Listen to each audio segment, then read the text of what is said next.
Alright guys, welcome back, and in this video I am going to show you how to perform WPS pin recovery using a tool called Reaver. Now, I'm guessing that like 90% of you already know what WPS is, but for those of you who don't, WPS stands for Wi-Fi Protected Setup, and what this is it's a system that allows people with, little computer experience or router knowledge to easily set up a Wi-Fi network. So let's just say that you want to have Wi-Fi at your home. So you got to Best Buy, you pick up a router, you come home, and let's pretend that you aren't very experienced with computers. So you plug in your router and you open the box and you see that you have this thing called a WPS pin. So what this allows you to do is, if you go to your network settings, all you have to do is type in your pin and you're pretty much in your router. So you can access all the security settings, view the password. I mean, that's it. So you don't have to worry about some complicated radius server, some pre-shared key, none of that complex stuff. Just type in this 8-digit pin and you're golden. Now what you should do is, if you ever set up your router this way, then as soon as you're done setting up your password, then you should delete this WPS key. But most people, they don't. Because most people who use this key, they, like I said, aren't very familiar with computers or systems. Like, who is? Like, I don't know, like 5% of people probably. So I'm going to show you guys just how prevalent it is and how to see the networks in your area that have this available.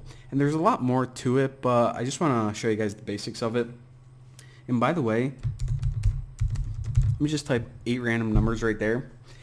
If you guys are looking at this and you're like, okay, 8 numbers, I think I'm going to stick with password recovery attacks because that's still, a lot of numbers to be brute forcing.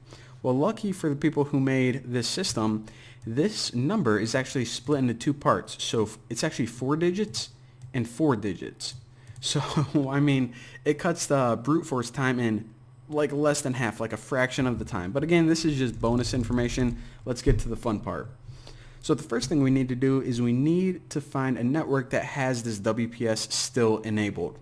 So make sure that your card's in monitor mode, and if you go to arrow dump ng, then right before you put your monitoring interface, then throw in the option --WPS. So this is just a flag to show additional WPS information about the Wi-Fi networks around you. So hit enter. And you see that we now got this nice new column, WPS. Now you're going to want to look for networks that have 1.0, and that means that this has WPS enabled still. So look at all of them, like half of them already. I don't have it on mine, obviously. You shouldn't have it on yours. If you do, then you want to disable it ASAP. But I mean, half, maybe more. So I'm just going to stop that right now. And now that we found our targets, what we can do is we can start running this tool called Reaver. So Reaver is basically a tool that is going to go through each pin one by one and brute force it. And like I said, you can have 0 to 9 or 0000 to 9999. So 10,000 options, and usually a brute force of this only takes, I don't know, a couple hours. So in order to use Reaver, let me just target mine right now. Just type the word Reaver, and then after this you just type your interface, some basic settings. So WLAN 0mon, that's what interface I want to attack from. And now -B, pass in the MAC address or the BSS ID of the network you want to attack. So we'll pretend if I had WPS enabled, then that would be mine. And you also want to specify the channel so it isn't looking at every other channel. So right now my network is broadcasting on channel 1. There's no use looking at any other channel. You're just going to waste time. Now 3 flags I want to show you guys that I'm going to recommend that you use all the time are -F, -A, and -W. So these are just optional parameters. -F means fixed. In other words, it's going to disable channel hopping. -A, this just means auto detect the best options. And these are kind of advanced for whatever your target access point is. All those advanced options. In -W is what you're going to do is you're going to mimic a Windows 7 registrar. And if you write -V, then this is verbose. In other words, it gives you some details or display text on the screen as this tool is running. VV means very verbose. In other words, it's going to give you just some more information. And what I always do is I run this first. So I run -K1. So this is the kind of quick attack. It's called a Pixie attack.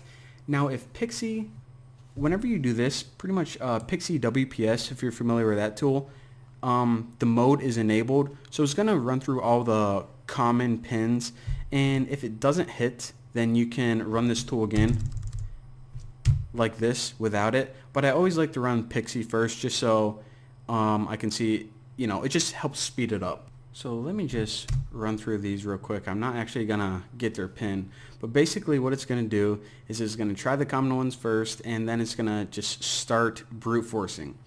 So sometimes you're gonna see retrying last pin if you don't have that good of a connection, and sometimes you're gonna see timeout.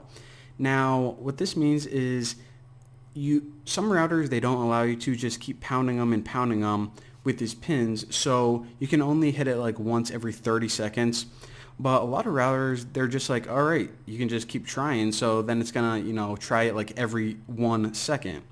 But anyways, it's gonna go through and it's gonna go pin by pin by pin until it eventually gets the one that works. Now I'm gonna stop this because I really don't want to crack their pin. But the thing is, whenever it hits, it's going to stop and it's going to say, this is the pin, this is the network, it's just going to give you some more information, and it's going to give you their password. So even if they have an incredibly complicated password like this, that is essentially impossible to crack with a dictionary attack, then this WPS pin recovery is going to get it. And I'm not just saying that, oh, we hope it gets it, like, oh, this may work like a dictionary attack. No, it's going to get it every single time, no matter how complicated their password is. So there you go. If you want to test this on your own network, again, don't do this on anyone else's network that doesn't belong to you. Like I said, it's illegal. That's the basics of using Reaver for WPS pin recovery if you want to recover your own WPS pin. Thank you guys for watching. I'll see you next time.